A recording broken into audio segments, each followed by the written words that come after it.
تہجد ایسا مرہم ہے جس کے پاس ہر چوٹ کا علاج موجود ہے، بس تمہیں یقین رکھنا ہے، پھر وہ زخم بھی بھر جائیں گے جو تمہیں لگتا ہے کہ کبھی بھر نہیں سکتے، اور وہ قصے بھی مکمل ہو جائیں گے جو تمہیں لگتا ہے کہ انہیں کوئی مکمل نہیں کر سکتا۔ اور مت بھولو تمہارا رب سب کچھ کر سکتا ہے۔ نہ آزمائش ہمیشہ رہتی ہے، وہ دعائیں ہی تہجد تک آتی ہیں جن کا قبول ہونا لکھا ہوتا ہے، اور جو دعائیں تمہاری بے ترتیب ہوتی ہیں اللہ انہیں ترتیب دے کر تمہیں تہجد تک لے ہی آتا ہے۔ تمہارے بے سکون دل کا علاج تہجد کے سجدوں میں ہی ہے، اور پھر جب تم تہجد تک آ ہی گئے تو پھر تمہارے نصیب کے لیے ممکن اور ناممکن کچھ بھی نہیں۔ اور جو دل تہجد سے جڑے ہوتے ہیں وہ ہمیشہ مطمئن رہتے ہیں۔ تہجد کا ایک سجدہ تمہاری بکھری زندگی کو سمیٹنے کے لیے کافی ہے۔ تہجد کے سجدوں میں تمہاری تھوڑی سی سرگوشی بھی عرش سے کن کہلواتی ہے، اور تہجد تو ایک تحفہ ہے مومن کے لیے، اللہ سے اپنا سب کچھ بیان کرنے کے لیے۔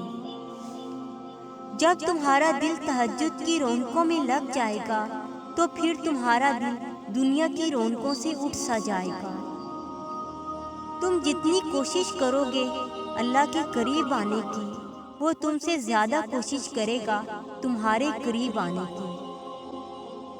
تمہارے وجود میں، تمہاری روح میں اپنی محبت اتارنے کی ہر کوشش کرے گا، اور جب تمہاری رگ رگ میں وہ مہربان رب بس جائے گا تمہیں عشق ہو جائے گا تہجد سے، اور تہجد کو بنانے والے سے بھی۔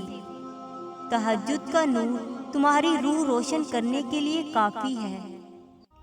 آپ کے آنسو بہانے سے پہلے ہی وہ بھانپ لیتا ہے اپنے بندے کی تکلیف کو۔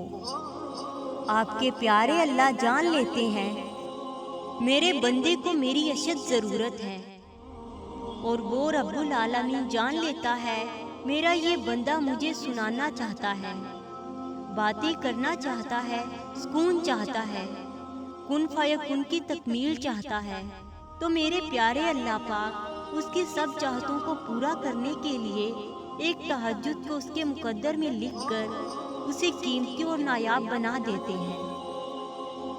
تہجد خود اگر انمول تحفہ ہے تو ایسا کیسے ہو سکتا ہے کہ اس کا پڑھنے والا انمول اور قیمتی نہ ہو؟ تہجد لاڈلی نماز ہے اللہ کی، تو پھر ایسا کیسے ممکن ہے کہ لاڈلی نماز کو پڑھنے والا خود لاڈلا نہ ہو اپنے پیارے اللہ کا؟ تہجد جن دعاؤں کی ابتدا تہجد سے ہوتی ہے ان دعاؤں کی تعبیر بڑی کمال کی ہوتی ہے۔ تہجد تک آنا رب سے عشق کا ثبوت ہے، اور اس عشق کے لیے رب خود تمہیں چنتا ہے، اور جسے چنتا ہے اسے مکمل کر دیتا ہے۔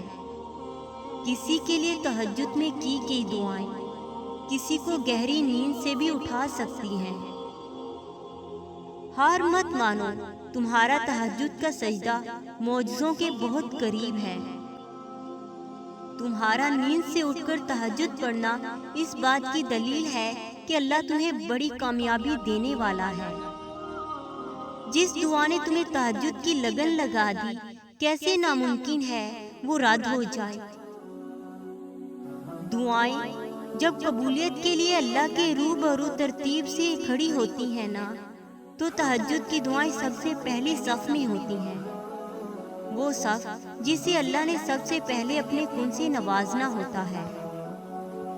تہجد کا مطلب ہی دعاؤں پر قبولیت کی مہر ہے۔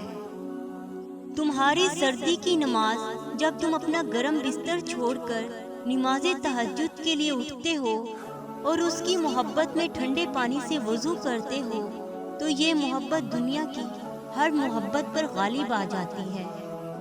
تہجد کی دعائیں دعا کرنے والوں کو ہی بدل دیتی ہیں۔ تہجد پڑھتے وقت ایسا محسوس ہوتا ہے جیسے میرا رب صرف مجھے ہی سن رہا ہے۔ اندھیری رات اور تہجد کے سجدے، کھلا آسمان اور اللہ سے بے شمار باتیں، خاموش آنکھیں اور بہتے آنسو، درد کی داستان اور اللہ کے سامنے اٹھتے ہاتھ۔ جب قبولیت کے تمام راستے بند ہو جاتے ہیں نا، تب بھی ایک راہ ہوتی ہے، تہجد، جہاں قبولیت لازم ہوتی ہے۔ جن دعاؤں کا مقام تہجد ہوتا ہے، ان کو ممکنات اور ناممکنات کی حد سے نکل کر مانگتے ہیں۔ تہجد میں کی گئی دعا کبھی بھی رد نہیں ہوتی۔